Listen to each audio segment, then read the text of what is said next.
if you recall last time on the podcast. No, I recall. One of the only ways to counter it is like a bigger drone swarm, basically. I think one of the first things you ever said to me.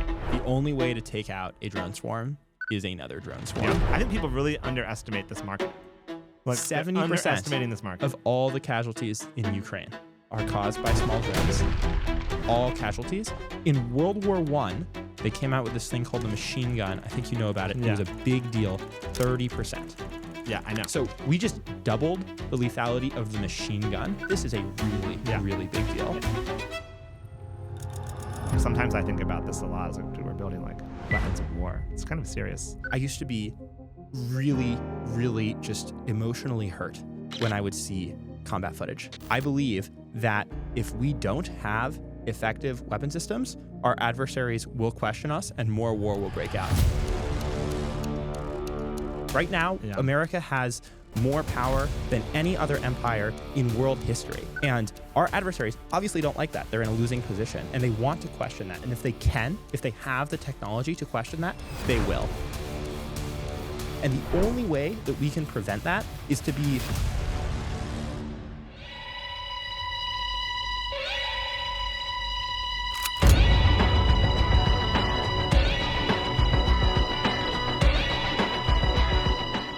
Okay, here we go. On the podcast, Neros and ACS, the two probably greatest defense tech companies out there, going head to head on the Ides of March. Yes. We will announce that when we're recording. No, that's when we're rolling. Oh boy, that is right there. Ides of March. Fucking shake on it. Ides of March. All right, and so let's talk about the parameters of this. So, what are we bringing? What are you bringing to the task? We're bringing pilots. We're bringing the drones. How many bullfrogs can I use? Can I have 3? There needs to be some cost. There needs to be some cost advantage here. I feel like the winner of this competition is partially the person who imposes cost on the enemy, right? Okay, so I can't just have 3 M134 bullfrogs just then I'm bringing 1,000 drones. That's true. That's a lot of pilots though. That's cost you got to add in. Yeah. I mean, there's ways to get around that. Although, are you guys going to do autonomous against this? No pilot. We'll see. We'll see. All right. These are options. Archer AI is coming. Oh yeah, Archer is the product name. Archer is the product. This is an Archer. But I thought we're hunting the Archer, not the arrow.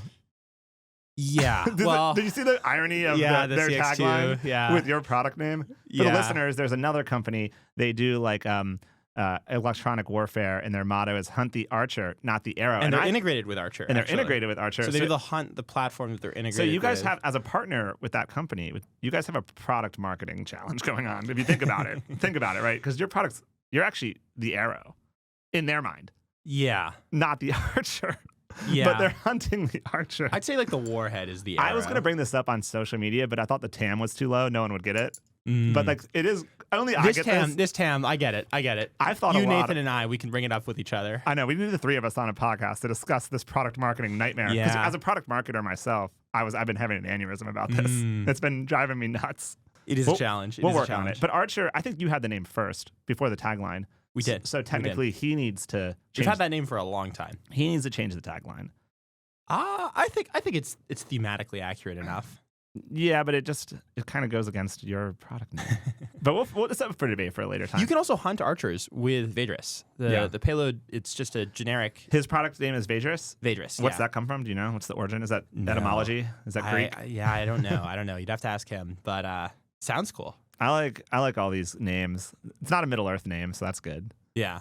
Yeah. We're eschewing the Middle Earth theme. Yeah. Or at least ACS is. I don't know if your next product is going to be in Middle Earth or not. We'll see. I mean, that's all the rage. You need an ominous name, right? You need something that strikes fear within the eyes of your enemy. Okay, so you're going to bring a couple drone pilots. We'll bring a couple pilots. You're welcome to bring your own pilots. No, you should fly. We could fly. You're flying. And you can start outside of the range fan. How big is the range fan? We can get a little bit of expansion, but I think 120 degrees will be good. Okay. And so then we'll start 120-degree range fan. We'll start over here. Yeah. And then we'll put a payload downrange in the range fan. I see. So you're going to be protecting something downrange. Not too far away, but you're going to come in from maybe 1,000 meters out and come to the payload will be 200 meters or so. Okay. We'll put it somewhere. We're not going to blow up a bullfrog? Well, you're going to try to kill my turret? Yeah. Those are expensive. Oh, okay. Yeah, I mean, our drones are expensive too, but okay. I mean, the bullfrogs where we're going to be standing, so we're going to all get killed. Yeah.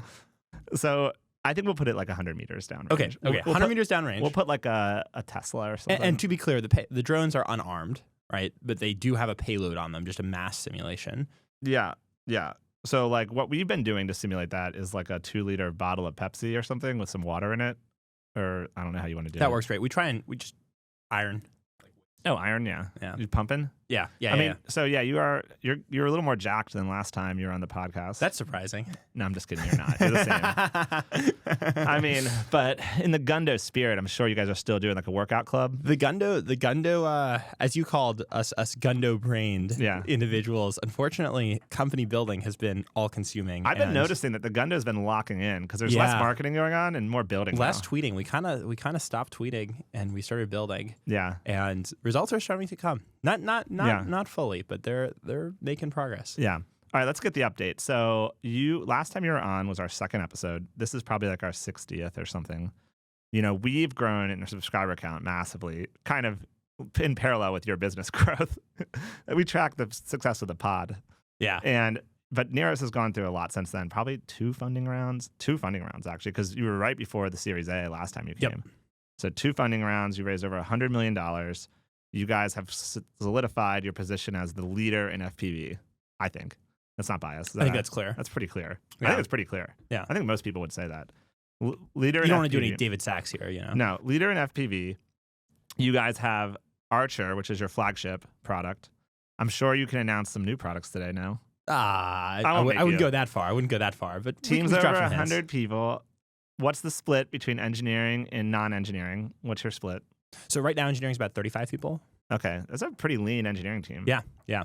We're small, but we're effective. So you have 65. Oh, because a lot of manufacturing. We build things. We build a lot of products. Yeah. You're not considering them in engineering. No, they're not in the engineering org. They're in the operations org. Okay. So we got like 35 engineer, maybe 30 ops, 30 go to market or something, roughly.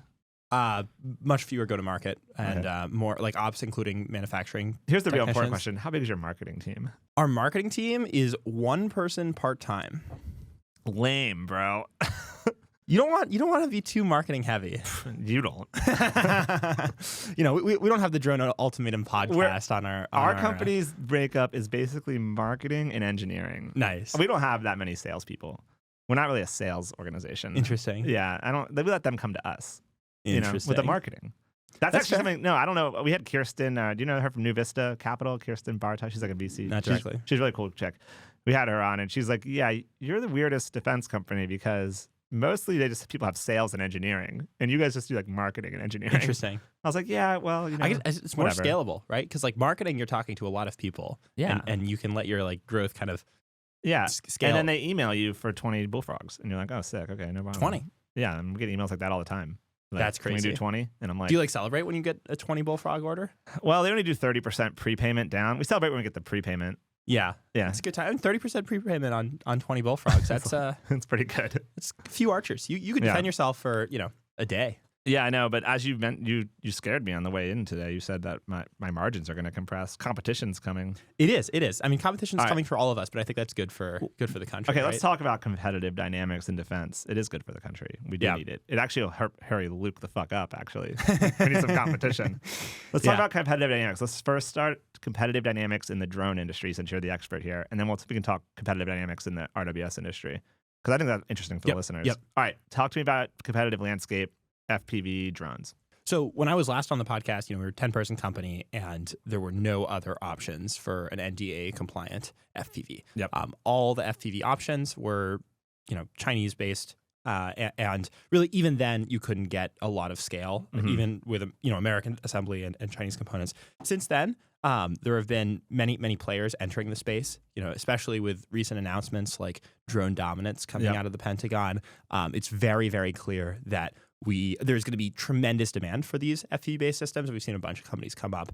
Both U.S. companies and foreign allied companies are entering the space. There are other FPVs on the coveted blue list, so you can have other options, and I think that's actually really exciting. You could be really worried about your competition, stay up all night about it, but seeing Ukraine and these other countries directly, one of the things they do very well is they have a very complete competitive landscape where no company has a monopoly and no one stays behind, and really being true to like our roots as new defense tech. I think that's really important. We are the competition of the primes, right? Yeah. And I'm excited to have more and more FPV competition that we absolutely decimate through a superior product. But in Europe, if I understand this correctly, it's not like it's Rheinmetall or Kongsberg making FPVs. Is there like Ukrainian startups or mostly? Yeah, for yeah. FPVs? When I say other places, I'm not necessarily talking about Western Europe. Yeah. But in Ukraine, there are like 5 major massive FPV manufacturers. Yeah. There's like Viri, TAF, Skyfall, F7, a bunch, General Cherry. These are the and they all have very similar price points, very similar performance, and they compete viciously. Yeah, I bet that's probably incredibly crazy over there. Yeah. I actually just got back. Yeah. How often do you go? I don't go as often as I should. I've been 3 times so far. My co-founders are much more regularly. Do you have a team down there too? We do. People? We have a full-time office in Kyiv, and we're hiring aggressively. We just hired our general manager, our country manager, Anduril. He's turbo cracked. Amazing. And we're going to be expanding to Ukraine. That's a Gundo term, cracked. We ban cracked from our... What? We don't use cracked in our company. Because you're not? No, we don't like that. It's like little kid talk. Oh, is it Gundo brand? It's Gundo brand. I see. If I've told all recruiting part of my company, I said, if you ever use the word cracked in a recruiting post, you're out. Oh. They're out. Oh, no. That's what do you ACS use thing. instead? We just, anything that's not, any synonym. Okay. Any synonym's okay. Locked just in? Not cracked. Yeah, locked in. Yeah. Well, Andrea is locked in. Cracked is a Neros term, okay. not an ACS term. We'll maintain it. I'm about to crack your drone on the battlefield, though. Yeah, you can dream. I know. I can't Maybe one of them, but the others will follow. Okay, wait. So super competitive are there, but they don't have the structural advantage of massive VC funding. No, they don't. It's changed which can be slightly. painful for them. Last time I was there, the entire country of Ukraine had fundraised significantly less than Neros. So at that time, it was less than $30 million, which is really unfortunate. You think about what innovation is coming out of Ukraine, and I think that actually might still be. I don't have exact numbers, but I wouldn't be surprised if the country of Ukraine has still fundraised less than Neros at this point. And I believe that could be the case. Yeah, that's wild. I mean, there's a few players. There's like Green Flag, D3. Who's they also don't have to pay giant salaries though. So they don't. That's what I thought. But yeah. So really, when the full scale invasion started, anyone the majority of people with financial means just left. Like if you lived in Kyiv and the Russians were just outside of your city, and it was a full lockdown, I'd like to think that both of us would stay and fight, but I'd stay and fight. A lot of software engineers who drink their matcha would just get the hell out. Yeah. And so they had just this massive brain drain. But there's a lot of money in defense, right? These drones are expensive. Bullfrogs are also pretty pricey, and same with not for an RWS. But it's cheap. Of course. But my point is, there's lots of capital in defense. So this like limited talent pool that survived the brain drain is paid pretty strongly. Yeah. And so Ukraine has this reputation of being like super cheap outsourcing, blah, blah, blah. And some stuff is super cheap. Like you can have an excellent meal for $2. I always eat so much when I go there, and your cab is going to be like 50 cents. But defense tech salaries are commensurate. Okay. All right. So actually, did you know, speaking of value capture in the European market, did you know that Rheinmetall's market cap at the start of the invasion to now? We followed that? No. They went from like 10 billion to 80 billion. Yeah. They've gained more than an Anduril. Actually, if their market cap expansion is more than all U.S. defense tech hot companies combined in value. Rheinmetall crushed. It says, that speaks to the market's view on what's going to happen after Ukraine. It speaks to, that Rheinmetall is going to be very important for Europe's defense. Yeah. Is what right? I mean, when are they going to start making small drones? I don't know if that's really their thing. I know. They're going to probably license your tech, or they'll figure something. That's not really, they're more vehicles, weapon stations. They do that competitive stuff to ACS, actually. Sure. More like, but bigger guns. They do like the flat Panzer Gepards, and they got they got all kinds of stuff. It's Rheinmetall. Yeah. It's fucking it's basically the Lockheed of Europe. Yep. That one, we love Rheinmetall here on the pod. Really? We're big Rheinmetall fans and big Kongsberg fans. Why? I just think those are the 2 best European primes, and they're doing a lot of great stuff. I mean, I was in London at DSI, and I went to the Kongsberg booth. They got a lot of crazy stuff. What do you think of Quantum Systems? I don't know them that well. What do you think? I think they're cracked. Are they cracked? Are they in Europe? Tell me about them. They're in Germany, run by Florian. He's a chiller. Okay.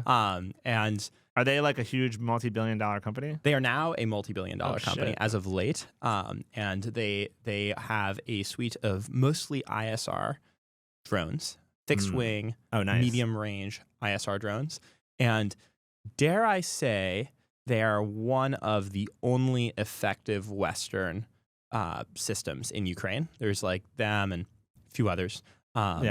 And so they have an office in Kyiv with over 100 people, or not in Kyiv actually, but they have an office in Ukraine with over 100 people.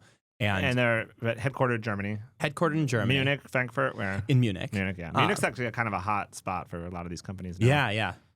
There's some other fun companies out there, but Florian understands what it means to build a real product that actually works. He understands how hard hardware is. And I'm a really, really big fan. We've known each other for a good while, and that's cool. He's cooking.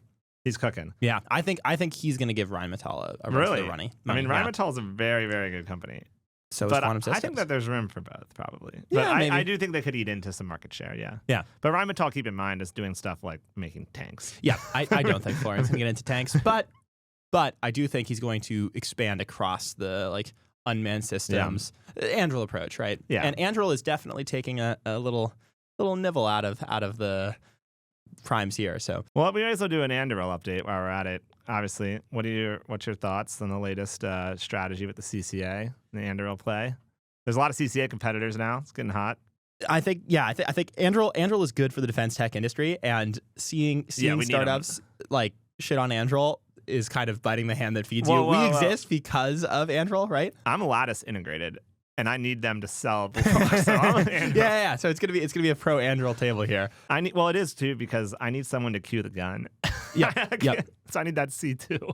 Yeah. We should talk about that. We did a Lattice integration. It was so easy. It was actually a very good product. Like, it was very easy to integrate Lattice, and like they have a great test development environment. They sent us some Wisps. Have you seen those? No, I haven't. Wisp is their search cam. Interesting. Like, it's a camera system that searches. We'll use the Wisp. We're going to use Wisps against you. It's going to be Anduril ACS. Does Wisp have a LiDAR on it? No, Wisp has no LiDAR. It's just passive. It's just our competition with you will just be vision. Okay. It'll just be vision. Good luck. I mean, it's going to be tough. Yeah. It is tough. Do you worry about your position in the market being questioned by the fact that you're dependent on Anduril? Like, if Oh no, actually, so we have our own search system, but it's not as good right now. It's still in development. Like, we mostly focus on R&D on this. But no, our sales conversations, most of our customers, they're buying search from other places. They give us tracks to queue. They give us queue data, and then our thing takes over. We just need to get within 10 degrees of the drone, and then we do the rest of it, the tracking and the shooting. But like, we're not, at least in startups, you got to stay focused, as you know. So like, we're pretty focused on the RWS. There's a lot of companies doing sky search, like searching this whole sky. Radar, there's LiDAR, there's sound, there's like vision, IR. There's a lot of companies doing this stuff. Very competitive market. Like, search is incredibly competitive. You want to stick to the kinetic solutions, in my opinion. There's a lot of people working on like we put the dot on the target, but we don't actually. Yeah, we're just like on the weapon station kill chain. We have a laser variant. We got a gun variant, but like, we're on our system. Our core IP is just the tracking after we're on target. Like, once you get us in the vicinity, the track and shoot. Not the sky search. Yeah, and I think that's the right place to be. And I think the sky search stuff. There's hundreds of products out there for this. I mean, I'm saying they're that good, but there's just a lot. And the government has been talking to these guys for decades. Like, so that's a tough market. Yeah. That's not really where you want to be. But I don't know. There's probably some cracked engineers in Gundo making some new search. I'm convincing you slowly. I'm going to start a Gundo office so I can really? So I can get a bunch of cracked engineers. Yeah. Okay, so that's the competitive dynamics here. Well, actually, in the U.S. side, what is it, Teal? Yeah, I mean, Teal's more ISR focused. Okay. There's a few FPV companies coming up. PDW comes to mind. Yeah. There's some foreign companies like Orca. Do you consider like Anduril Bolt a competitor or no? Not really. Or is that more of a different kind of product? Different class. It's Is it like more exquisite? It's much more expensive. Our product is $2,000. We're quite public about our pricing. That is amazing, by the way. Yeah, like, it's really important. In Ukraine, if you go up to someone and they say, sorry, I can't tell you the price. It's behind NDA. You're just not taken seriously. That's an amazing price. This is an old model, right, for the listeners, but it'll still get the job done. Yeah, just get the job done. So that's a really great price point. I didn't actually know that's like you officially talk about that. Yeah, we do. 2,100 to be exact. Well, that's fine. But the point is, you actually are doing like low cost attritable systems and at scale. Yes. On your question, like Bolt is an incredible product for what it's designed for. I'd love to buy one if Anduril wants to sell me one. But this is very exquisite and expensive. Yeah, that's $200,000+. Yeah, these are expensive. Oh, that's a Switchblade 300. This is cheaper. It's like $75K or something. Yeah. I thought that was a 600. It's a 300. Well, they have I saw on AUSA they had a smaller, cheaper one, but it's still, I think, probably 10 to 20K. Yeah. Okay, so your price point is something that can be sold worldwide because they are price conscious. Yeah, and we have a production contract for Ukraine. I think that's something really important to index on. We've made 6,000 units for Ukraine, and to be competitive. Let's go. Yeah. To be competitive in the Ukrainian market, that basically means you need to be competitive with China. And like if you go to a contract manufacturer, you say, "Sorry, I want you to match my Chinese pricing." They'll look at you like you're insane. But it's definitely a testament to match my Chinese price. Yeah. It's insane. And I think that's how we should be operating, right? Like our main adversary is China. If we cannot compete with China on the pricing of our weapon systems, we will lose. Yeah. So I think that needs to be indexed on much more by procurement. Is like, okay, what foreign opportunities have you looked at where China is a valid competitor, and can you beat them? And let's pick the company in the U.S. that is closest to China. Yeah. Until we start beating them. And there's actually some areas, realistically, our drone compared to the Chinese drones on the battlefield was far behind for a very long time. And I've been very direct about this. I'll say, if I'm going out to fight in Ukraine, I'm taking a Chinese drone with me, not an Archer. And that was true 100% of the time for a long time. We have a few areas recently that we've developed that are starting to approach and or exceed Chinese capability, which I think Can I guess one? Yeah, go for it. You're more EW hardened. Actually, no. Really? Of all places. I thought you were investing a lot in like a switching circuitry. We are. And we do have the most EW hardened Western solution on the market. I firmly believe that. You could see our test results. Hell yeah. But unfortunately, the Chinese industrial base, we should talk a little bit more about this, the component industrial base is so vast that you can just pick up a new radio, and there's like 50, 100 radio companies, and they're all developing unique solutions that are perfect for various conditions. And you can put that unique solution, modular attached to the drone, and then it's the best for this specific area of the front. We don't have that component industrial base in America, so we're forced to make a solution that's very good across a variety because we can only make so many SKUs as one company. Yeah. And as a result, but you're doing your own radio, if I remember right. We are doing our own radio. We're doing our own video radio, command and control radio, and our own ground station radio. So 4 proprietary radios. Hell yeah. The key is that we have to make the radios for all situations, which is really tough. But recent moves by our administration seem to hint that we're going towards this like component industrial base for America, which I think is extremely exciting. Where do you get your brushless motors from? That's a great question. So we have a Neros designed motor that is shipping on our latest Archers. Like you're making the rotors and stators yourself? The stators and rotors are both made in Taiwan. Okay. The magnets are sintered elsewhere in Asia, not China, not Taiwan. Is it neodymium or? They are neodymium based. Okay. And neodymium or dymium? Neodymium. Ooh, neodymium. Okay. Who says neodymium? I'm like a boomer. I can mess up words. Yeah, that's okay. I'm an old boomer now. That's okay. Yeah. You're pretty downstream of Genghis Khan, though. No, you see, I'm a warlord, obviously. They made me look super bitch, too. Like That's great. That's great. That's pretty iconic. Yeah. I wonder if Genghis Khan mispronounced neodymium. I mean, he didn't even know what that shit was. Get out of here. Maybe. I don't know. So wait, so you got neodymium. So you're actually putting it all together, though. So yeah, we have a line that we've brought up in Taiwan, and we're doing the stamping of the stators. So you have this really thin piece of metal. You stamp it to make a pattern, and then you stack them, the insulation material, and you stack them because you want a very thin stack of conductive material. And then we coat it in this green material that you can see to provide insulation. We wrap the wires around. The copper is Chinese, but the actual winding is done outside of China.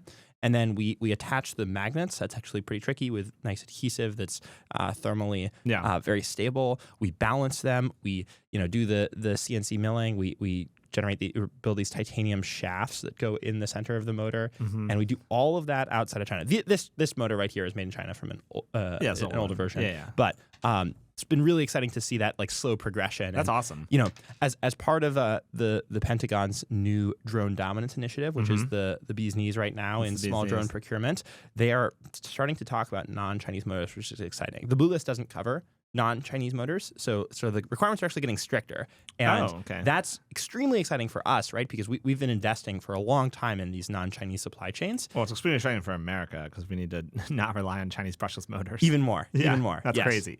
Okay, so the blue list. Okay, so the drone dominance program do they like specify contract vehicles? Like, how does that work? It's $1 billion. Yeah, so $1.1 billion. And there's multiple do you know how the money gauntlets. Okay. So there's going to be a gauntlet in mid-February, February 17th. Is a competition? The latest date. Competition In the U.S. or in the U.S. In the U.S. Can I attend? I'd love to bring you. I want to like do a live drone ultimatum. Yeah. You should. Come with the Neros crew. We'll make space for you. Which base is it at? I don't know if I'm allowed to say that. I don't think that's public Okay, yet. we keep that secret. You should check. I can find out. Actually, I don't know. I got people. You got I can people? Find out. Yeah. It might be on the website. So it's like a competitive. So they're going to actually do competitive testing. They are going to do competitive testing. That would be good. Are they It's really great. And not only are you, I think it's an extremely well-run program. So they're going to do regular testing. That's one thing. So every 6 months there's going to be a new gauntlet. Okay. And they're going to keep. And there's virtually no requirements. There are actually 3 requirements that the government set. The government set that you have to bring 2 kilograms, 10 kilometers out. So you just got to blow something up, basically. Okay. They set that you have to be relatively free of Chinese components. And like, how does that work? What's the details? Up to you. Just be as free as possible. The winner will be the person with the most free. And then you have to be able to actually use the drone without a million paperwork documents about spectral authorization. That's an artifact of silly paperwork in the US DoD. But realistically, unless you have like a radio solution that has a ISM mode like we do, it's a pain in the ass to use a system. So they want a system that you can actually like use and train on. And that's it. That's all the government has said. Compare that to other programs where we get like 100 pages. Are they going to try to kill your drone in the air, or what's? Not in this gauntlet. So we should get in on that. We should put some bullfrogs down. Next gauntlet. There's going to be sophisticated EW. This gauntlet, I heard there's going to be light EW. But the next gauntlet, there's going to be sophisticated EW, and ACS should definitely try and get in there. We should get some lasers and guns in there. Yeah, I don't believe in the lasers, but the guns, I'm a big fan of. Lasers, they're a little sketch. They look cool. We are getting a laser attachment. It just goes under the gun. I would like to bet 1,000 drones against your laser solution and see if you can match my bet. Bro, the government loves lasers, okay? I give the people what they want. Okay. Actually, no, I gave this whole lecture to you on the first time you came on about not listening to the customer too much and building your own vision. And now here I am. Look how the turns have tabled. Look at the tides are changing. I'm like over here doing it. Yeah. Customer wants it. I'm a contractor. What do you want from me? Yeah. I'd actually say that's potentially one of Neros's biggest areas of growth over the past year and a half. What is it? Is learning when to listen and when not to listen. That's to the government customer. That is the hardest thing to do, right? It's very hard because you can tricky. go down the wrong path, not because they're trying to make you, but because they don't know either, and they're testing stuff. And if you don't like also put your own thought behind where the market's going, you can easily go down the wrong path. And I see that happen to a lot of startups all the time. Like it's tough. Yep. Knowing when to say no, knowing when to not do stuff is tough. The key is you can't have any massive gaps in your like market analysis or like whatever you want to call it, like the people you talk to. Yeah. You should be talking to Ukrainians about Bullfrog. You should be talking to U.S. forces about Bullfrog. You should be talking to Europeans. People in Asia, which sounds like you are very well. Yeah, our office is in Frankfurt, by the way. That's where we're doing ours. We hired people over there. Nice. We're a German. We're like Rheinmetall. Yeah. We love the Germans. I can't do the accent, but I wish I could. The German accent is actually S tier. It's the best. Do you have a country manager there? Yeah, we have a team there. Yeah, I don't want to announce her name yet, but she came to the Christmas party. Oh, and she's the best. Which I we had the best Christmas party in all defense tech. Everyone's been saying this. It's tough being in Ukraine instead of going to parties. No, you don't understand, bro. We have a whole different strategy. It's about the Christmas party. I've said that this is more important than contracts or revenue or product. We have to go all out on this. And I told the team, and everyone knows it. So there's a meme aspect to this. There's actually I see the value add here. Defense historically has been highly opaque. Yeah. And like the only way to get information about a product is you have to know the BD guy. And the BD guy sends you a data sheet that's behind a million NDAs, and then maybe you'll buy the product. We'll see. But you look at like more efficient markets like consumer, everyone knows about what product offerings exist. Yeah. Everyone goes to the Christmas parties. And I actually think that although it can seem highly unserious from like a distance, having a more public defense industry where people know what people are building and what they stand for, will massively benefit America. And we stand for Christmas. And I appreciate Allen Control Systems' emphasis on this. Thank you. Well, listen, I'm just following Anduril. They are the fathers of this. You're definitely going further though. Going further than them? Because I heard your Christmas party was better. But, it was dude, it was way better. I mean, I'll have to tell you off air about the photo booth shenanigans. Oh no! Oh no! Yeah, that's not for the air. That's not for. Yeah, when Steve says not for the air, I get worried. Jack actually says all the best stuff happens on the podcast as soon as the cameras stop. As soon as and then you should sell VIP tickets. No, we're doing the Drone Ultimatum Summit. Oh. We're doing our first user summit. First listener summit. We don't know the date yet, but it's gonna be this year. Like we're doing.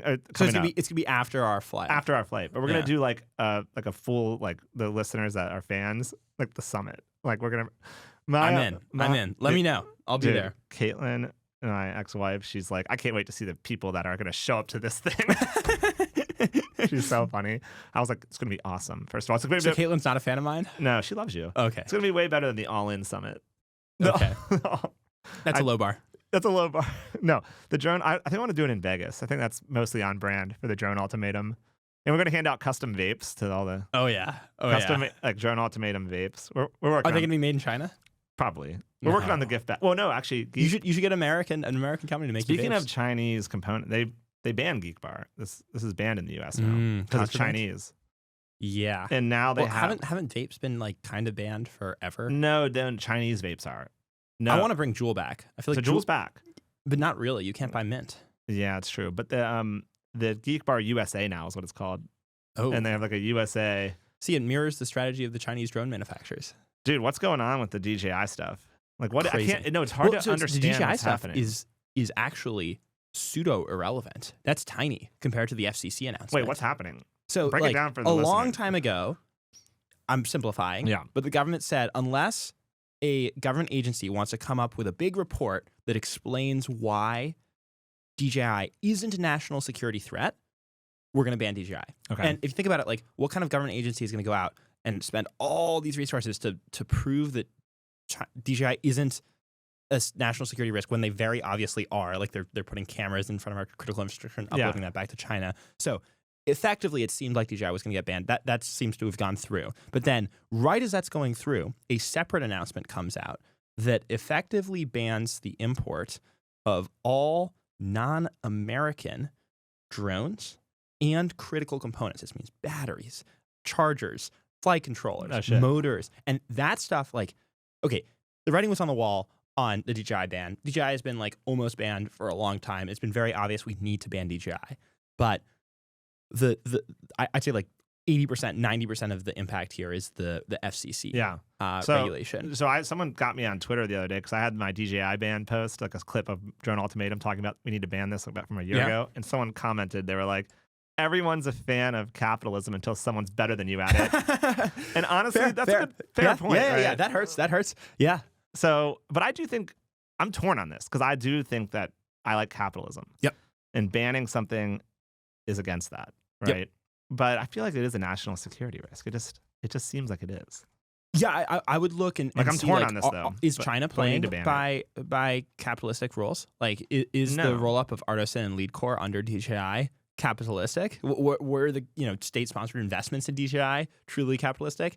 Yeah. But with that being said, this is all weak stuff. Banning DJI and import bids is for like headlines.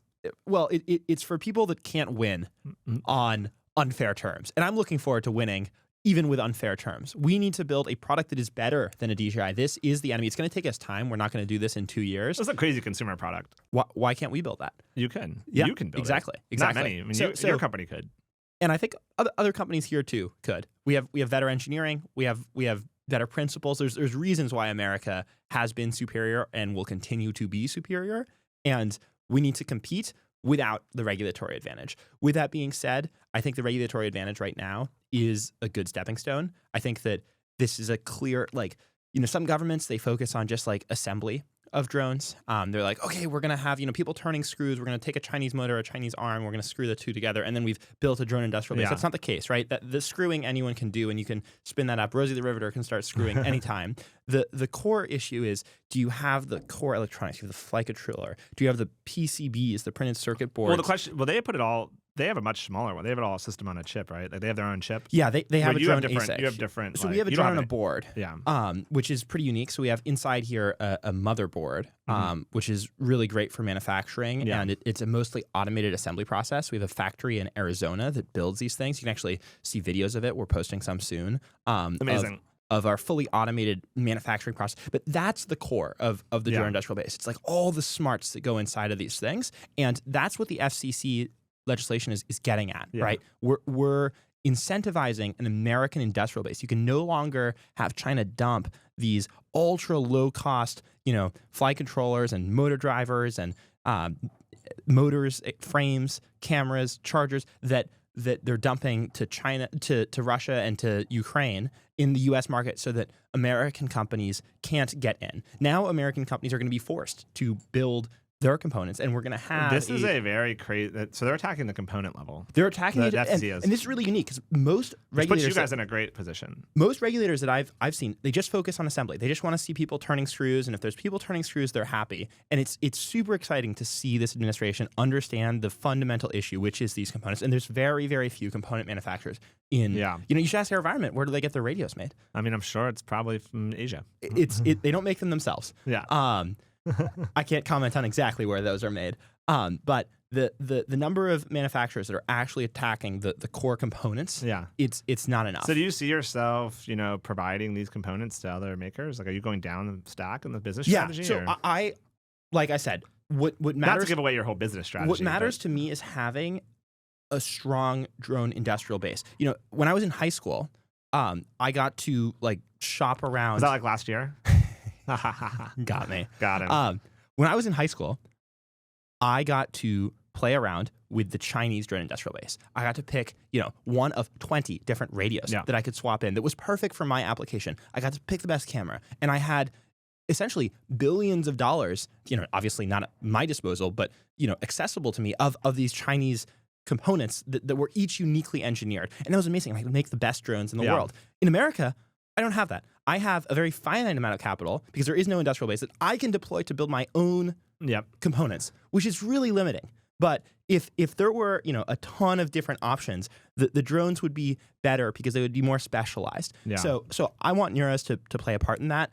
I think that if we were to go out and sell all of our components to everyone immediately, we wouldn't build any drones because we would be so distracted, supporting every company that's trying to integrate them and building components for use cases that are actually very small markets. So we don't have the capacity right now to sell, components to everyone in every circumstance. But I do believe that we should go towards component sales as a big picture. Well, you'll have the capacity soon as you raise another round and keep going huge. We're scaling.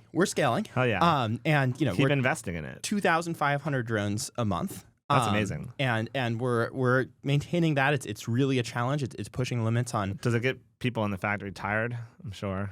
Our production team is a bunch of heroes. They're really cooking. And they have been working overtime. They got their holidays, which is great. There was I've been working on them. I've been working to unionize them on the side. Yeah, I'm going to run your union. I'm going to kill you. Oh, sorry, I can't say that. over here trying to make a Neros union run by me. That'd be a great plot twist. I'll consult my attorney on what I could say about unions. One thing that'd be hilarious. You got an email one day from me. It's like, so I run the union for your factory now. And we need to renegotiate some terms. Run union. That's the angle I've been waiting. I've been waiting for all these startups to start building all these manufacturing. Then I'm going to unionize them all.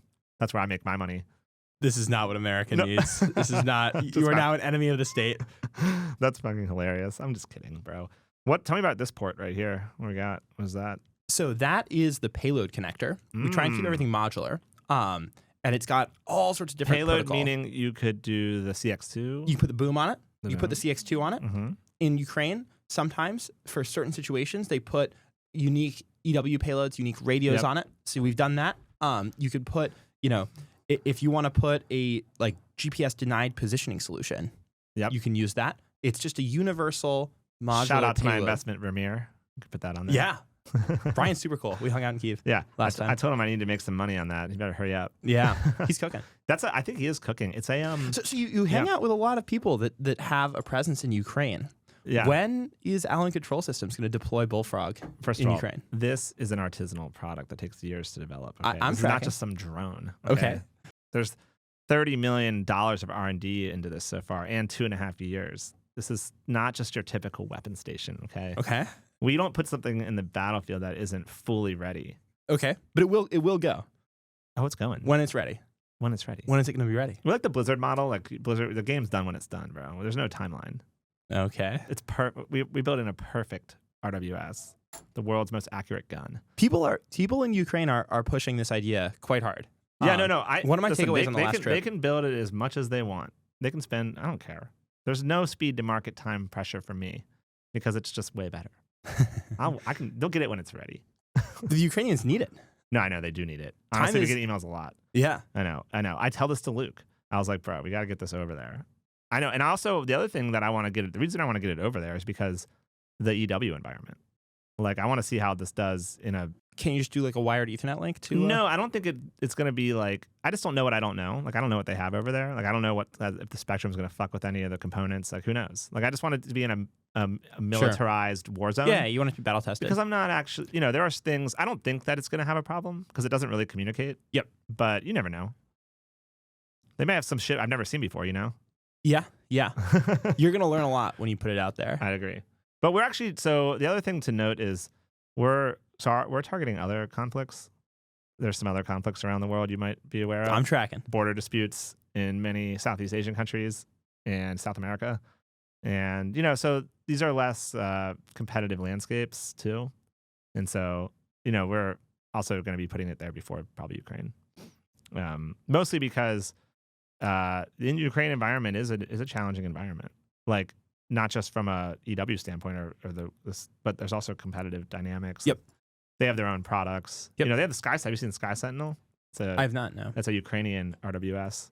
Interesting. So they have some stuff, like they're working on it. I've seen some of the Ukrainian offerings and they're impressive. Yeah, they're good stuff. Yeah. I think that Ukraine is where most of our competition is, I would say. Like most of the startups. We have a couple in the US here too. Yep. That are like nascent. Yeah, I would fully agree. But Ukraine has a lot of good stuff. Yeah. Yeah. I'm a little scared of it. So I'm Have you away. been? Oh no, Ukraine no. No, the joke is we were saying this Pat Blumenthal on the podcast, but you've seen Gladiator, the movie Gladiator? No, I haven't. You got to watch it. Okay, well, Commodus, like the emperor's son, comes up in the beginning of the movie after they fight this battle against the barbarian hordes in Germany, and they win. And he rides up on his horse and he goes, "Have I missed it? Have I missed the battle?" And then the emperor's like, "You missed the war."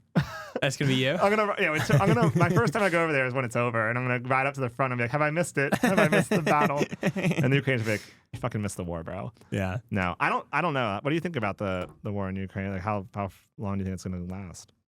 People say that the people are digging in for the long haul. People are digging in, and I think the Ukrainians have a lot of resiliency. I saw some peace plan talks though. Yeah, I like the latest peace plan. I saw they're going to Mar-a-Lago soon. Talk about it. Yeah, I mean the big thing is going to be trying to get Russia to agree with the latest peace plan. Yeah, I think not giving up major fortifications in the Donbass is smart, and I'm glad that that's reflected in the latest peace plan. I like the Article 5 security guarantees. I think that's really, really important. I think any peace plan needs to have really, really strong security guarantees. I'm a fan of setting the lines on geographically. Yeah, but the plan is to give away some territory. Well, it's to freeze the latest plan is to freeze the line of and demilitarize it on the line of control, and then Russia would retreat from certain oblasts like Kharkiv and Sumy. So. I think that's commensurate with the status quo of the battlefield, which is good. We need to have a realistic plan. Otherwise, there's just going to be more war. Mm-hmm. So latest plan is solid, but it's been alternating. The plan before the latest plan was not so solid. Yeah. Let's talk about ITAR with a little bit of your product here. So this is pretty exportable, right? Like in terms of the government's pretty okay with that now? Depends which variant. Okay. This variant that you have here is a fully exportable product. It's not covered by the ITAR. Do variants that have like explosive payloads, does that make it harder? We do. We have the Archer Strike that makes it significantly harder. Why? Archer Strike is ITAR controlled. It is specifically designed for the U.S. for military applications, for battlefield use. And that makes it covered by the ITAR, which slows down development. It is slower, and it is about twice the price, which hurts to sell that product. I think that the ITAR stuff needs to go. Like, I think Palmer talks about this too. The World's Gun Store. ITAR, yes, agreed. And ITAR used to be, we used to have these blueprints, and these blueprints were holy. This is how you make an atomic bomb. This is how you make a jet engine. Yeah. And then if you know how to make an atomic bomb, if you know how to make a jet engine, you're immediately better than your adversary, and you effectively control the world. Yeah. And everything was optimized around don't have these blueprints escape our borders, leave our borders. You can't ever have, the blueprint escape, the article escape, like an example or any technical information. Now, everyone knows how to make a FPV drone. Everyone knows how to make a nuclear submarine. Yeah, I mean, kind of. It's prolificated. Well, our main adversaries do. Yes, yes. And in fact, they might know better than we do in certain areas, which is highly concerning. In nuclear submarines? No, in FPV drones, in FPVs, for sure. Yeah. I don't know about nuclear submarines. Yeah, I'd say we still have the lead there. I hope. We do. Trust me. Okay. I can tell you that definitively. Yeah, I guess. I promise you. Yeah. You've got experience here. This is, But okay, this, though, they might know some ways better. At this point, the main area that America needs to innovate on is our industrial base, our production capacity. Well, I'll tell you, I'm helping with that now because I moved it all to the U.S. You're out of Mexico. Yeah, because it was ITAR problems. Like I had to put it all in Austin and Alabama. It's really. Like, I thought you were just making the metal, like the casting here. Yeah, just even that was a hassle. Like all the part. Yeah, and it just wasn't working out because. So now we're reindustrializing with you, bro. Interesting. I know. I'm sad. I'm actually really sad about this because I do believe, as a patriot, we need to use our neighbors to the south. Yeah, I agree. We need to have a strong Western alliance. We're like full on U.S. now. I know. That's a big update. So on the ITAR subject, ITAR was very effective at keeping the blueprints in America. At this point, the blueprints have escaped for a lot of our systems, and what's lacking is the ability to make those blueprints and to sell those designs in high enough volume where we actually can afford to maintain that industrial base without being an undue burden on the taxpayers. And to make that happen, you have to not regulate the export of simple products, right? I agree. So things like an FPV drone, even with a warhead, in my opinion, should not be ITAR world. We have congressional support for making this better for us. Like we all do. Or I've been working on this too, just so you know. That's good. I had our first sitting congressman on the podcast 2 weeks ago. That's good. Congressman Pat Harrigan. Shout out Congressman Pat Harrigan. He used to have a munitions defense business before he became a congressman. Really? He made like munitions in North Carolina in his factory. He's divested because he's a congressman now. But he told me it was so hard to sell to the U.S. for years, and 80% of his business is foreign. And that he said that and not until he got all these foreign sales did the U.S. finally come to him and be like, okay, we'll buy it now because they're jealous. I mean, same with us, right? We sold 6,000 drones to the Europeans before we sold this is happening for us too. US. Our orders are international. Yeah. And so I'm concerned about ITAR because we have the DSP-5, you have to go through the process. But I tell leadership whenever I'm on the Hill or talking to Army leadership, I'm just like, guys, US market's cool. We're doing it. We have some contracts with you. That's awesome. But I need to be able to sell this internationally to support my industrial base here, like to build this factory, to get the cash flows. It's important. I think this is a really big issue. Yeah. Like a really important issue. issue. Do you think the primes are against us on this? Yeah, Probably. because they're against us because they want to make it harder. Yeah, of course. Do you think we have a path to victory here? Oh yeah, I mean, I do spend a lot of like lobbying effort on this, like more than congressional marks, like just the policy, because we need to be able to sell this shit, or else we won't be able to have the cash flows to grow the manufacturing. Yep. And the whole point, I think you agree with me, is to grow the manufacturing. Yep. Yeah, so I think this is like a big next year. Like I'm spending a lot of time on this. I don't know if you guys. I mean, I definitely am. Like, making it easier to sell to our allies, even if they're not in NATO, but like our allies that the State Department wants to win certain conflicts, like making it easier. I mean, I'm fine starting just with NATO, but NATO would be great. That's a good start. yeah. But then there are a lot of other conflicts where we want a certain side to win, and we need to be able to hopefully, ideally, sell to them. But I think that at least in terms of like, I know they've always controlled explosives more, like things that go boom. Yeah. Like that's always a little more heavily controlled than something like this. And, I think explosives, like, you should not be able to buy an Archer Strike as a civilian. No. There's no need for an Archer Strike. The deer aren't shooting back that hard. But I do think you should be able to sell an Archer Strike pretty easily to Ukrainians, as an example. Yeah, or to like Thailand or something. Yep. As an example. Yeah. As an example. But I do think the Archer Strike, what's the difference between Archer Strike and Archer? Is it just like the connectors? It's, mostly an external module. Okay. Terminus by Kraken Kinetics. They're awesome products. Oh, yes, Kraken. Yes. I've been seeing a lot about them. Yeah, they're cooking. They seem to be very good. Yes, they make an incredible product. And he's gone a different route than this venture-backed model. Like, he's just making money. He's cooking. Yeah. Yeah. Man, there's so many companies I meet in this space, never raise the dollar, that are just cooking.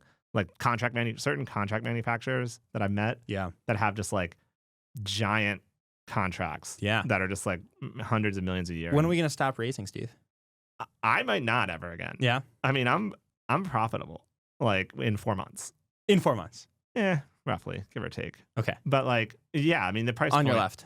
The price point quantity is very good here. So we don't need to sell 100,000 units. We need to sell 1,000. Yeah. So our businesses break even at 100 turrets a year.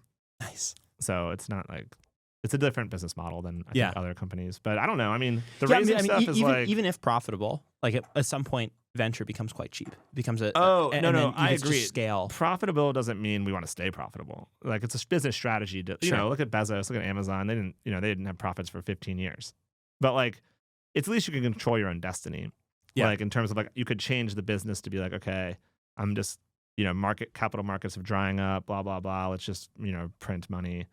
And let's wait till capital gets cheaper. There's certain strategies. I don't know. I'm not a strategist, bro. I do the podcast. Yeah, marketing guy. I'm not some business strategist, okay? I didn't go to business school. You've got your quants for that. I didn't go to business school. My quants. Yeah. Do you let them outside? Yeah, sometimes. Well, who's your big business guy on the team? We've got a few people. It's you? No. No. I stay on the product side. I don't know about that. I'm a little skeptical. I think you might be the strategy brains. Ross has been cooking really well. Who's Ross? Tell me about him. Ross is our director of business development. He's been doing a lot of the kind of government relations stuff. Mm-hmm. And then Soren, of course, our CEO, is the mastermind behind it. Soren's been a busy boy. He's been doing really well. Yeah, he's been all over.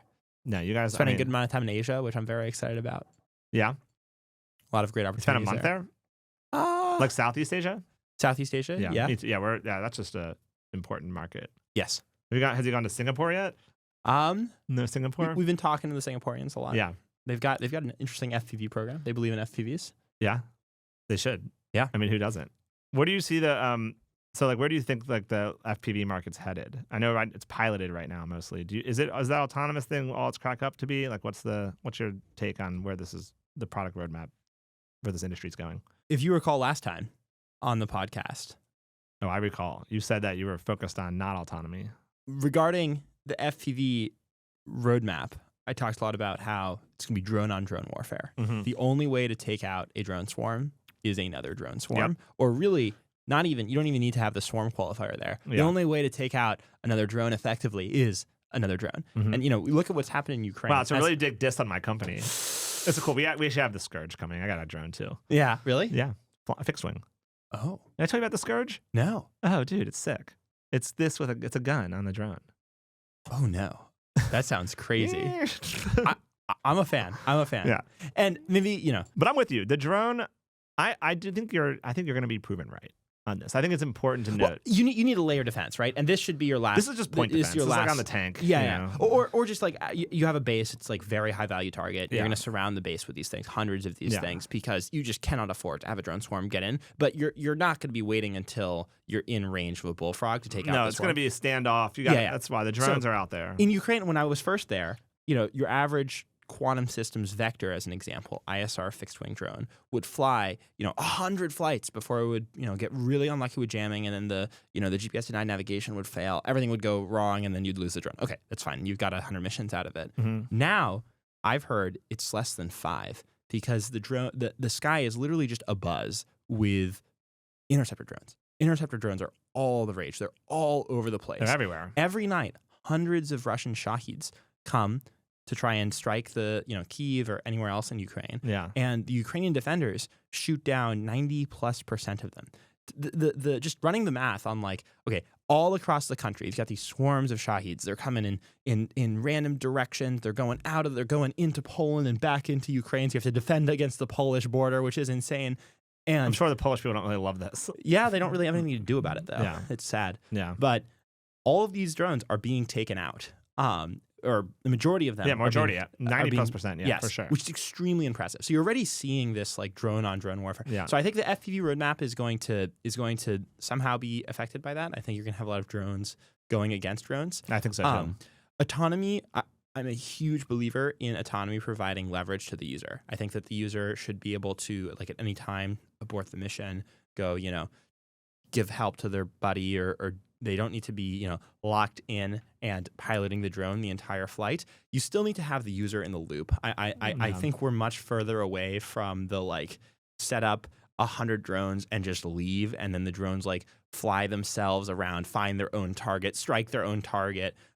And you don't even have confirmation. I was assuming there'd be strike. one warfighter driving the hive mind one, and then the other ones that kind of are just around it at a distance. Yeah, I think that's a good example of leverage where you have one highly connected swarm that a user can it's like a cloud of bombs. Yeah, precisely position, right? So you're instructing the swarm to strike something very exact. And you still have a solid link to the drone all the way to the point of detonation, the impact. But you're just providing leverage where the user has 4 drones that are following it. That's a great example. Like a couple queen bees. Yeah. And so I think that, in that sense, autonomy is going to be really big. I think people way over-index on, the fully autonomous drone swarm, just, set it up and let the drone do the killing. Just look at existing, conflict zones. It's not what's happening. I'm with you on that. I think that's a good take. So we're headed to drone on drone. Drone on drone conflict, yes. Well, little anvils, or what? Well, they have to be cheaper swarm than of anvil. They have to be much cheaper. And actually, Archer has been used in the U.S. For anvil-like stuff. Intercept. Okay, Yeah. cool. There was a great demonstration. That's fun. By the Marines of Archer being But used. what about just the swarm getting totally blasted by the Leonidas? Just, boom. I would done. check the test results on that one. Okay, well, there's a question. How many directed energy weapons have ever been useful in a combat Well, actually, situation? I wanted to ask you about that because you've been over there more than me. You would assume they would be in Ukraine, like a big Epirus machine. Yeah, somewhere. you would assume. But I think the Ukrainians, maybe they don't like it for some reason. Well, I think it's probably it gets artillery shelled, or it would just get blown up. Ukraine has a very high bar for Yeah. functional products. See, that's why I'm not there yet. I'd like to make a prediction that you will be there. Oh, I we're gonna be believe your there. product is going to be very The functional. thing is, actually, and I think already we're going could to be test there. it. We're going to test it in a couple months. Ides of March.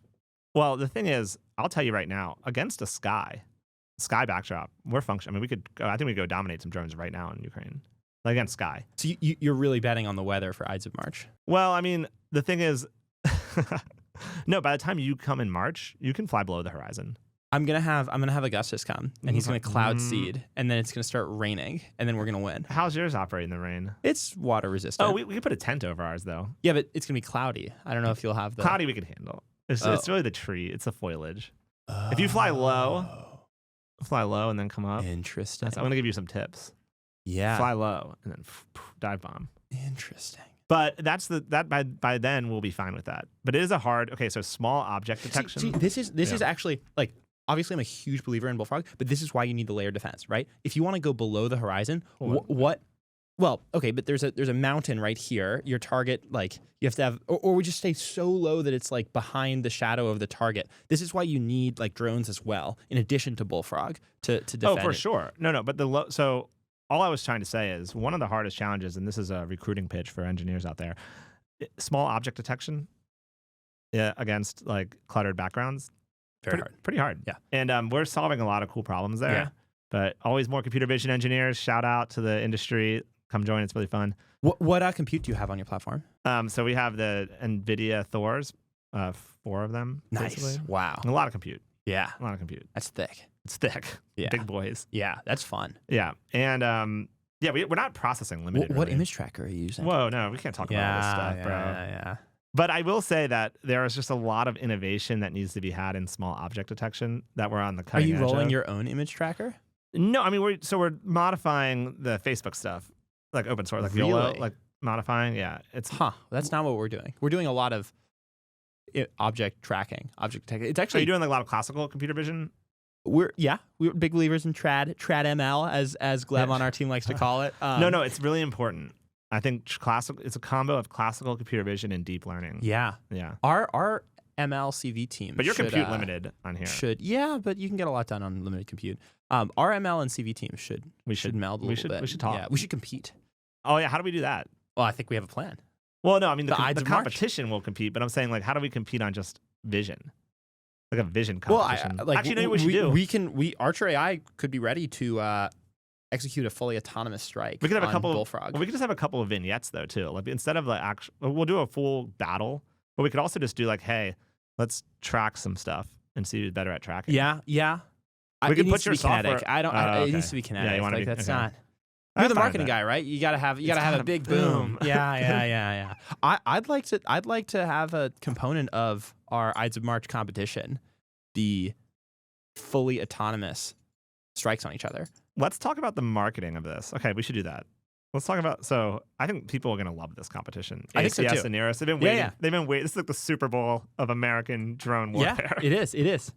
And I think that we should probably invite some military. Invite first cab guys. They live in the Yeah. area. Bring the first cab guys. Yeah. Yeah, they're fun. I'd love to see if the Marine Corps attack drone team could come. Oh, we should bring the Marines. We both have They're Marine really good. customers. And we Yeah. should do that.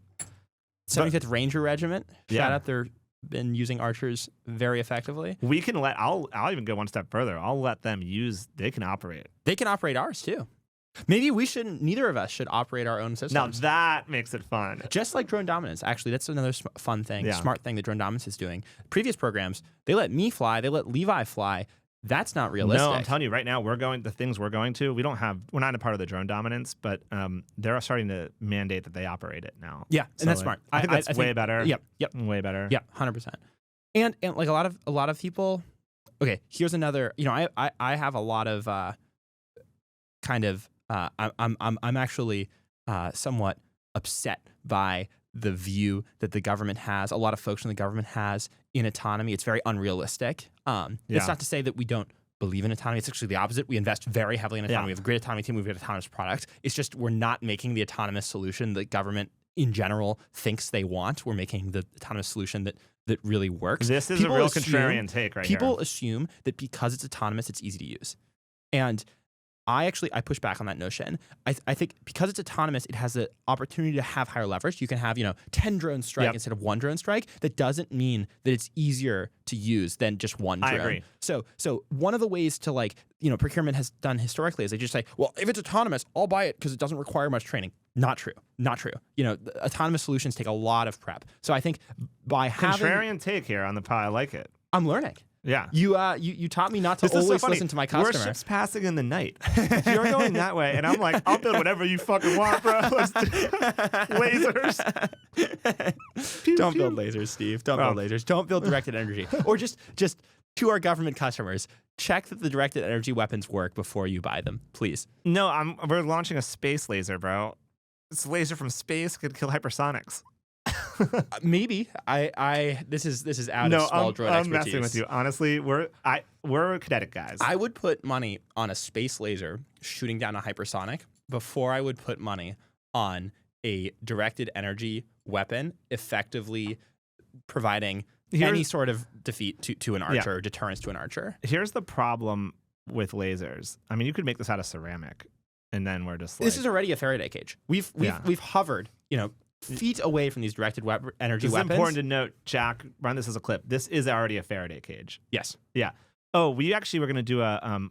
Actually, That's actually a really good point. Luke really wants to do this marketing, or he wants to put a drone inside of a microwave and not have it get damaged. Yeah, we should try. It might work. You know, we'll try it with this one. Like this one works. Tinfoil on it. We could just try it with this. Yeah, we should. After the pod, we go bake a drone. I think it's going to damage your microwave. Yeah, that's awesome. Oh my god. So yeah, that's what I'm saying. So this is important. I think very important. So this will be a problem. I think that the antennas you're gonna have. Yeah, but you can. No, we're gonna put the tinfoil around that or something. Or well, we're gonna put something around this. Yeah, we think we can shield it. Is what I'm saying. So microwaves are at 2.4 gigahertz. We actually have very strong isolation at 2.4 gigahertz because that's where a lot of the jamming is on the front line. Yeah. So I wonder if that isolation is enough to not that's interesting destroy the RF front end. But but either way, as this technology progresses, the microwaves and lasers, it's going to be challenging. And let's like for lasers, for example, let's say you have with a swarm, there's just not going to be enough. Like the laser's not going to be able to do it because the issue is that it's just the energy. You got to charge the battery up again. Like it's just not going to be able to hit like more than 5 of them. The issue with these directed energy weapons is that they're so expensive that you can afford to send a missile. And with the speed of these missiles coming down, they're not going to have enough time to cook the missile.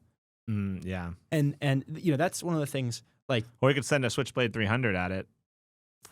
Boom. You're like, no. You don't like the Switchblade? We're fans of AirVironment on the pod. You better shout out to them. Say you love them. I've seen a lot of Switchblades in Ukraine. Yeah. None of them used. Well, I think that what's their challenge? Is it EW? What's the challenge? It's EW. Yeah. But that's something that could work. I mean, you can harden against that. They can work on it. Is it price maybe? It's price. Yeah. So here's actually an interesting take. People assume that once you have an autonomous solution, all the manual solutions are useless. The Switchblade, if you could see the target from up high, you can lock on it. And then this pixel lock algorithm, it's pretty good. And it hits.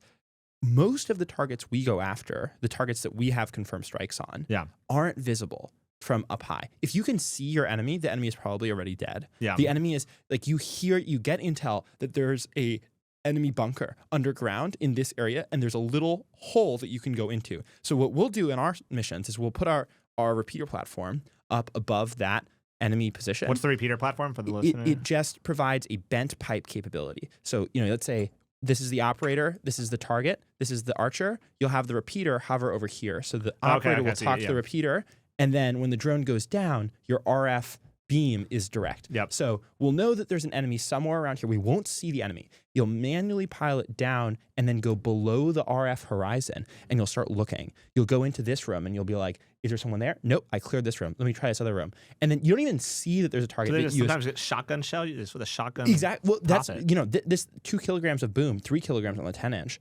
Does a lot of damage, even if there's a wall in between you. Yeah. So you just assume the same way, you know, in CQB, you throw a grenade, you didn't actually see the enemy, but you assume he's going to be around there. You actually just put the drone into that general vicinity, and you get a kill. And that doesn't work if you have to, like, from, you know, a kilometer away, zoom in and say, yep, that's my target. Let me lock in there. So having that ability to correct and hover and, like, look around before going in, tremendously important. You can actually see on our Instagram, one of our strikes had like this exact. You have your strikes on Instagram? We do. Certain, not everything. You know, we have to be a little careful. Bro, do you not think this is all pretty gruesome? It is. This is like pretty gross in some ways. It's crazy. Really tragic. It's so bad. That this is what has come of the current military industrial complex, right? Our weapon systems are so ineffective that our adversaries are questioning our position in the world stage. And yeah, because they're like, okay, I can just do this now and crush you. Exactly. And I think I don't think our government is really, they're underestimating the problem, I think, still. For sure. This is crazy. But I think something like, you know, I used to be really, really just emotionally hurt when I would see combat footage. And I still am to a certain degree. But I believe that if we don't have effective weapon systems, our adversaries will question us and more war will break out. And I've kind of just changed into a state where I'm locked in on building something that is more effective than our adversaries. Because if we don't have something that is better than our adversaries will make a move. Right now, America has more power than any other empire in world history. And our adversaries obviously don't like that. They're in a losing position and they want to question that. And if they have the technology to question that, they will. And the only way that we can prevent that is to be realistic and index on what's happening in the battlefield, what actually works, and analyze these things. We look at our combat footage. Yeah. We get our user feedback and we build something that actually works. Building weapons just to make money or just to, get clicks online or congressional jobs, that's highly unethical because that's wasted money that motivates our adversaries to create war. The only ethical strategy around building weapon systems is to build useful weapon systems that effectively deter conflict. Is that like a PR trained answer, or is that just you in your heart? Our PR team is one person part time. No, I'm kidding. I know that came from the heart. That came from the heart, and I agree with you. Like, because it's like sometimes I think about this a lot. It's like, dude, we're building like weapons of war. It's kind of serious. It's like, and sometimes I try not to think about it too much, but I think I have less control over my mind than maybe you do. I can't really control what I do and don't think about. But well, no, I mean now we're getting into the subject of free will. Yeah. Which there is no free will. I don't think I actually at this point have free will. I have to build weapon systems because how could I live with myself knowing that I'm not working on the problem that is most likely to prevent World War III? No, I mean I think honestly, well, we don't have free will. But separately, I agree with you. Like, this is why we're doing it. I mean, it's just to do it to make money. It would be crazy. Yes. You'd actually have to be a psychopath. Yes. Like a true one. Yeah. But to do it to like have deterrence, project power. These are things that are staples of, the military doctrine that we all follow. And we have to do this. But it's just, sometimes it's hard to think about because you watch the Instagram and you're like, oh shit, it's killing someone. Yeah. Stop. Yeah. And we're as a company, we're pretty forward-leaning on what our products do. Some companies, like I know people who went to my high school who are like, I would never work on weapon systems. I just make the satellite that puts the where do they draw the line? Like, and I think that's doing a disservice to the engineers that are working on this problem. I think that's unethical because it's dishonest. It is dishonest. And I think the primes have mastered this. Yeah. We shouldn't hate on the primes too much, but they have mastered the art of like, oh yeah, you're not building weapons, you're just building, intelligence. Yeah. And we're very direct. Our drones, it's absolutely awful what they do. They do kill people and they are effective in that. And we design them for lethality. Yeah. We do everything possible to make sure that our drones do not have to be used. Yeah. And we do everything possible to limit how much they will be used by providing deterrence. But we have a policy that we don't hide what they're used for. We have a combat footage Slack channel that's optional. You can opt in. Obviously, not everyone wants to watch that. It's heavy stuff. Yeah. But you can go watch if you're an employee of Neros with permission of the units that we work with. Yep. Real combat strikes of the Archer around the world working. Yep. And I think that's really important. I think that sets the culture right. That like we're not building some theoretical thing. We're not doing a 9 to 5 that maybe we'll make your pizza arrive faster. Shout out DoorDash. But we're making something that has impact on who will control the future of the world and whether the West will stay dominant. It's important. Okay, let's switch gears to a favorite topic of the podcast: additive manufacturing. I noticed this is a carbon fiber? What is this? This is carbon fiber. Okay, are your newest models carbon fiber? It is. The newest models are carbon fiber, and I am. Are you 3D printing this? I am. Unfortunately, I know everyone's gonna be shocked. I'm not 3D printing it. Oh my God, why not? It's so good. Yeah. No, it's not for scale. It's not for scale. We do 3D print for prototypes. Yeah, and of course. I am a fan. I'm a fan of having 3D printers in workshops. I know users in the U.S. military that have had their Archer, and they flew their Archer a bunch because they fly it for training. They crash it a bunch, and it's mostly designed as a one-time use strike platform. But we do a little bit of design for training. It's a little compromise there, and you don't want 2 different platforms because then you get you don't train like you fight. You get training scars.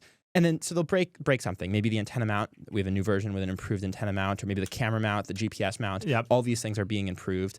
This is shipping now.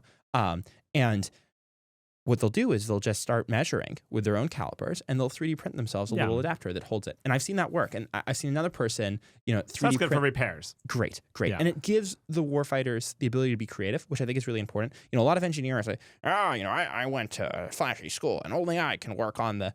That's ridiculous. The warfighters know the product very, very well, and they should be empowered to modify their product and 3D print their own little adapters. That's a great use of 3D printing. 3D printing is not a mass manufacturing technique, and it has not been very helpful in the production of Archer at scale. And we don't, even actually, let's say, in theory, you invent a magic 3D printer, and it prints you an entire frame, just as strong as this carbon fiber one that's mass manufactured, for free in infinite volume on the front lines. You have all these things that are like, that represents, of our total BOM cost, less than $40. Yeah, it's not the motor, it's not the motherboard. Where's the motherboard? Where's the sand that thinks? Why is there so much hype and rage around additive manufacturing? Where does it come from? I think it comes from the same, it's actually the same logic that makes like drone assembly so attractive without component manufacturing. People think if you're screwing drones together, you're building drones. The real building of drones is the sand that's thinking, is the silicon, is the circuit boards, is the motherboard. And I want to see someone tackle edge manufacturing for those parts, because that's the real challenge. And actually in Ukraine, that's what they have. They have pick-and-place machines underground near the zero line in very, very small quantities for rapid prototypes. The actual production is done underground elsewhere. But I want to see people tackle the actual tough components, not just the sub $40 frame, which doesn't matter. Literally, you can give it to me for free. That's the easiest part. I don't really care. Yeah. It's the 90% of the BOM cost is other items. That's what's been so confounding to me with the Pentagon's view on additive. I feel like I'm missing something, but maybe I'm not. I have no idea. But it seems like it's not really a thing for war, like for real war. But we'll see. Maybe to be seen. Let's it find has out. its place, right, in prototyping, but it's well over indexed. I'm glad. One of the arguments they make is that when you're trapped on an island in the Pacific, you need to have your printers be able to print your way out of it. Which I'm like skeptical of that. I would 100% buy that argument if you could also print the circuit boards. You could also don't have print the cameras. Stuff, but having just the it's like having a car, and you could build the frame, but you can't put the engine in it. You can't put the engine control unit, the circuit boards in it. I know. The car's not going to drive unless you can build the engine and the other core parts. Let's talk about Taiwan. So obviously it's a big ocean. Yes. Big Pacific. Yes. Where's the role of FPV drones in a potential conflict there? Because I know most people are talking about USVs, water stuff. Where's your view on that? Yeah. So I think actually maritime environments are really, really favorable to FPVs. Really? Yes. Okay. And we've been doing a lot of testing. Tell me about We've been doing a lot of testing. So one of the great things about maritime environments is that you have pretty high contrast on your target, right? You have big blue ocean, and you got a boat, and the boat's pretty easy to see. Yeah. And that's one of the things FPVs benefit from a lot, right? You can see the target from a long way. Yeah. You just fly it in. And so you're going to launch these from USVs or manned vessels, like we have. Whatever. Yeah. We've done a lot of testing off manned vessels. In Ukraine as well, they're launching FPVs. One of the latest strikes, there's been so many, it's hard to keep track. But I think at the time of recording, December 26th, the latest strike on day after Jesus' birthday. Yes, that's right. Yep. The latest strike on a Shadow Fleet tanker was a USV that came in, and then drones came up off the USV to find the vessel and pop it, and then strike. So you had Starlink and this is really good for Bullfrog. Sweet. Yeah. Okay, nice. Every commercial container ship needs a Bullfrog on it. Talk about your TAM. All the boats. I actually, and that's not a shill statement. A lot of our contracts are to go on boats. Yeah. Right now. Yeah. I would 100% put a Bullfrog on a boat. Yeah. Drive around. It's actually better for us because it's all sky. There's no trees. Yeah. So exactly. It's great for us. I was just going to make that point. Yeah. We rely on radio links. FPVs are very radio link dependent. Even autonomous FPVs, they talk to each other. So in the water, so this flat Earth. Yes. And yes, there's going to be a lot of jamming in Taiwan, right? Yeah. But we already know how to deal with that, or we're practicing how to deal with that. No one's impervious, but we have a fiber optic offering that's impervious. By the way, I saw your fiber optic offering. Where do you get the fiber from? We get the fiber not from China, from Israel. Kela Systems. Are they just print? I mean, the fiber makers are just probably printing cash because everyone wants the fiber spools. Yeah. Is it expensive? Yeah. And, have you seen those pictures of all the fiber on the ground everywhere? It's crazy. Gross. Crazy. What is that? We spend more time cleaning up fiber while testing than actually flying. Dude, the fiber, I saw a picture from Ukraine. It's city of just fiber wires. It's going to take years. Yeah. And the Ukrainians are all making their own fiber at this point. Oh, really? Yeah. Yeah, I saw it. It's really impressive. I mean, is this much? This is just a testament to how good the EW is, huh? Approximately, maybe a little less than 10% of the Ukrainian drones are fiber, and like. But even then, it's still everywhere. The fiber lines. Yeah, I mean, you know, when they're making 5 million drones a year, probably more at this point. Okay, so 500,000 fiber drones. Yeah, that's a lot of fiber. Yeah. And 20 kilometers a drone adds up.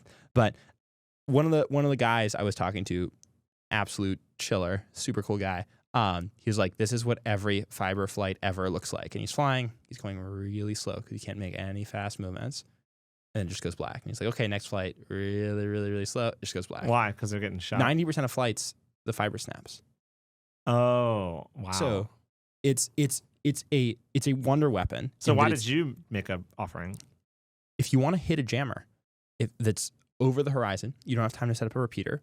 They have superior EW capabilities. There's no better weapon. If you want to hunt the archer, then you got to have the fiber. Yeah, but even with Vaderus, I mean, eventually this won't be true, but right now you need to have an RF link to guide Vaderus. So even, you know, Vaderus is awesome, but in this circumstance, fiber is a bit of a wonder weapon in that it unlocks a new target set that was before just completely I'm excited protected. to see what company he launches next after CX2. He's got, this is his third.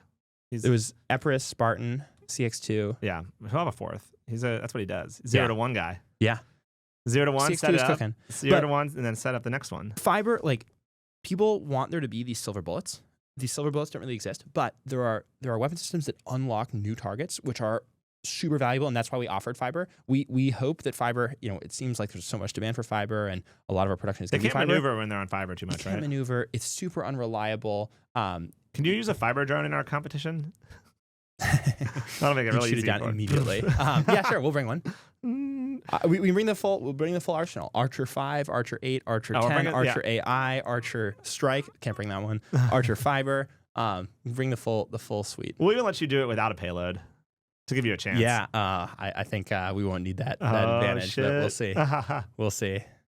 I mean, this is going to be such a great battle. We're going to market the shit out of this. Yeah. We have to. Yeah. Yeah. What does the winner get? Like 5% of the other person's company. We're playing for stock. Pink slips on the table.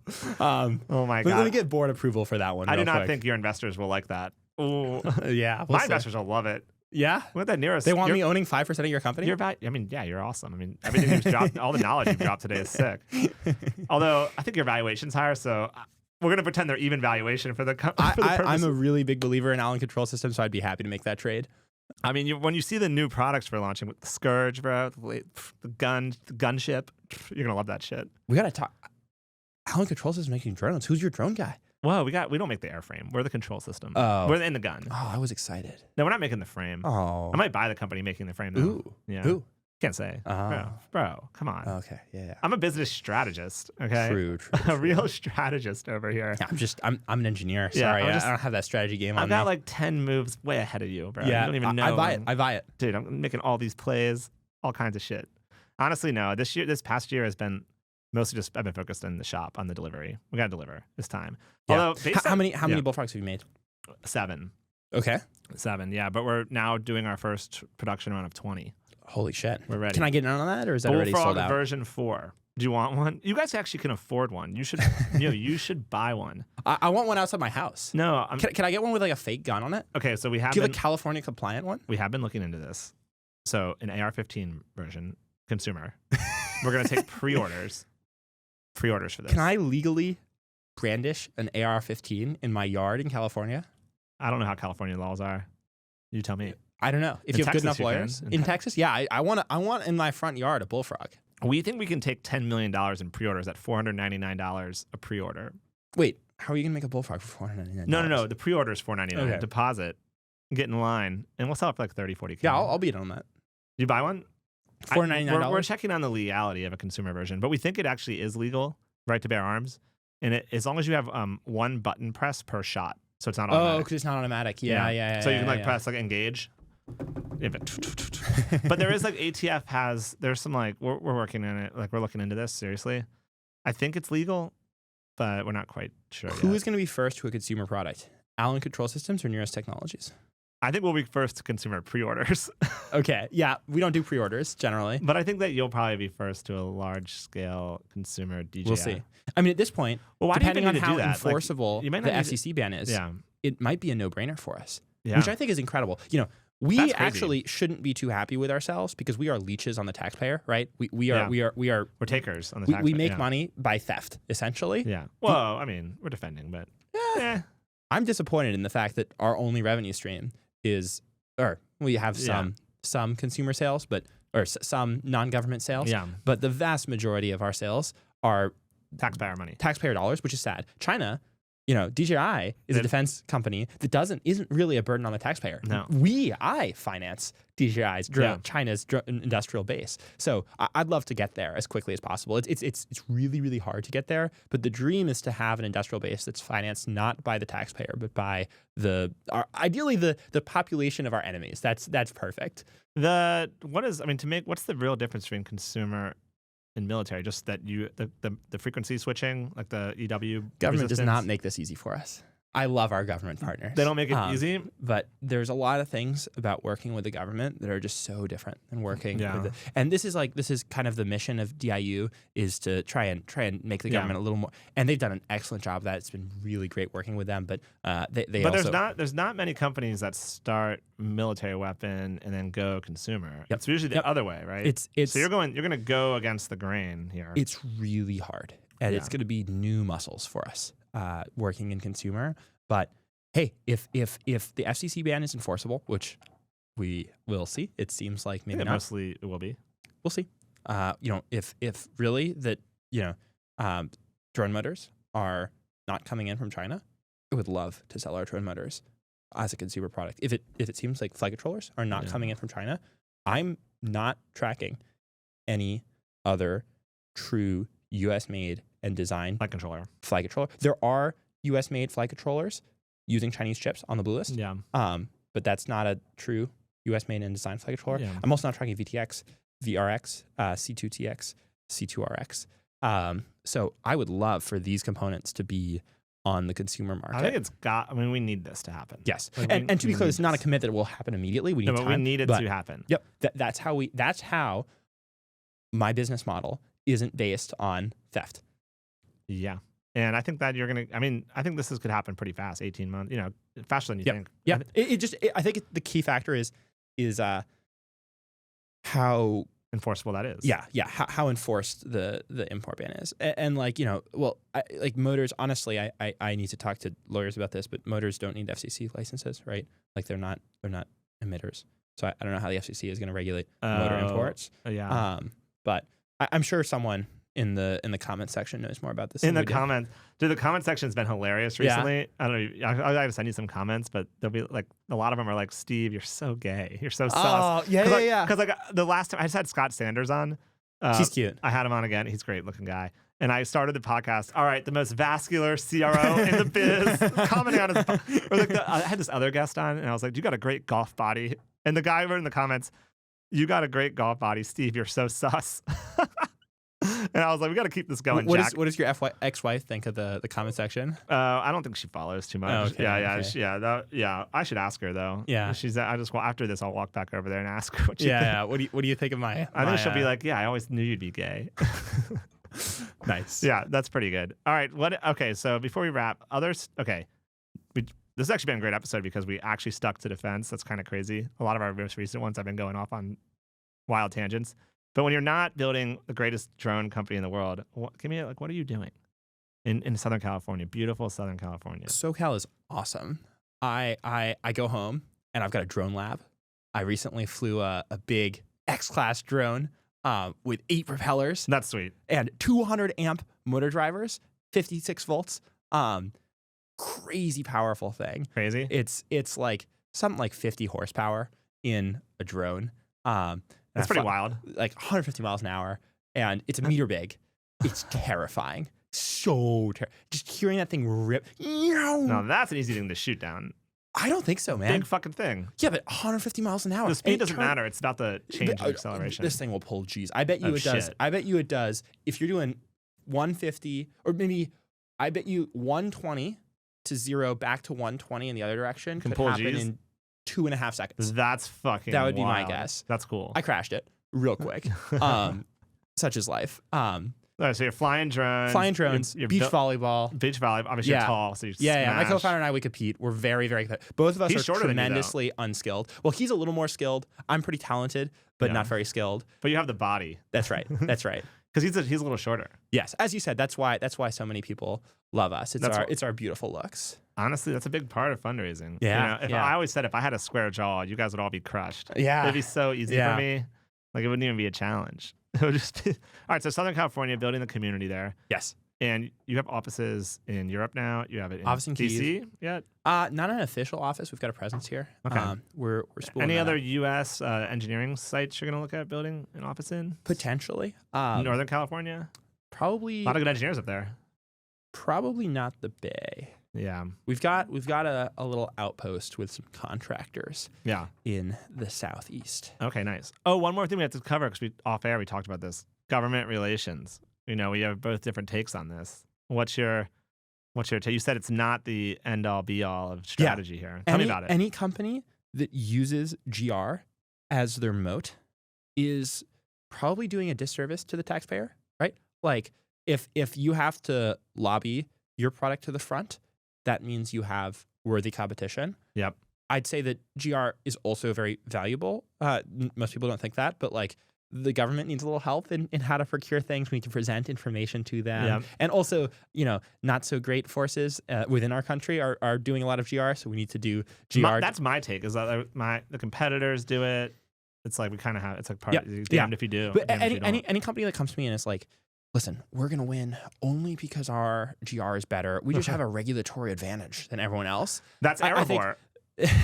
That's what he says in his deck. I saw it in the deck. Yeah. It says we have a regulatory advantage in banks. I'll refrain to comment on that. Well, it says congratulations on their latest fundraise. Yeah, holy cow. I think it's sweet. I'm just saying that I saw it in the pitch. It was in there. It happens all the time. I'm just stating facts. It happens all the time. And I think that's like short-term true. You can win just by GR. You can have an inferior product, unfortunately, and sell it for a higher price and win. But there's a whole history of telecommunication industry on this. Yeah. Yeah. But long term, especially with what's happening, I don't think that's a good strategy. I think having investing in GR is worth it, and having a great GR team is worth it, and investing in companies that have great GR teams worth it. I think that you need to have a core product. You need to have a real thing that we actually build that actually works, that has feedback from the battlefield and does its purpose, defends modern. I've had enough time since an hour ago when we started talking about this. I think about it. I agree with you. The other thing, this Pentagon, this administration, they're changing their tune on GR. Like, they understand the whole game about marks. Yeah. And they don't want to just, let companies get that money. So there's a whole element. You actually have a good product, or you're not going to capture. Yeah. You won't capture the mark. Yep. Like, eventually, you can get in the bill, but it's going to go to some office, and they can give it to someone else. Yep. And they will now. This administration has been really smart. They've been smart about this. That's what I'm saying. Like, lobbied, we've pushed really hard, and even then, we have tons of competitors. Dronenomics is going to select 12 companies out of the gate. I think that's awesome, by the way. Obviously, it's not awesome. It's not great for Neros. No, I think it's not awesome because I think we need a couple. Like, you need like a winner take all almost. Depends how big the pie is. Depends how big the pie is. Yeah, but I think that's like a core example of Dronenomics is not listening. There are 3 companies that put big money into this, and if they were listening to the lobbyists only, there would be 3.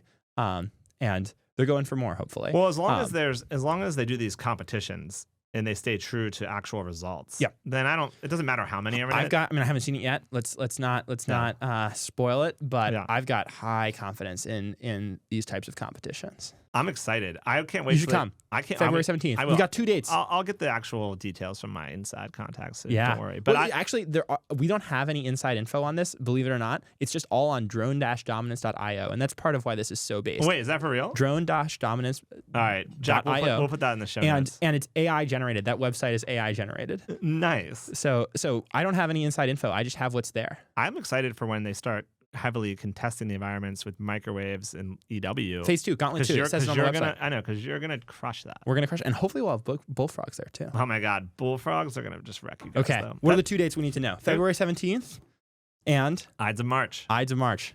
The showdown. The Ides of March. ACS versus Neros. Should we name it something? Let's do it. What are we going to name it? We need to come up with like a good name. I'll have Laura work on this. Okay. She's We'll have a drop. the genius behind our Christmas party and all of our marketing. The Ides of March. Have you seen our wolf T-shirt? No. Oh, we got to get you some merch. I need some Neros merch, by the way, for all. You got to visit the factory. I will visit the factory. I'm actually going to come to Southern California this time. I'll have merch for you at the factory. I won't stay down in Costa Mesa. I'll be up north. I don't know what you were doing there. What's in Costa Mesa? I don't know, dude. I don't know any companies in Costa Mesa. Or just something weird. How's your SpaceX lettuce? Or something? What? How's your lettuce? My lettuce? Your lettuce, yeah. My head? What's the lettuce? What sounds like lettuce? Oh, it's pretty good. Yeah. Yeah. It's very nice. Lattice. Lattice.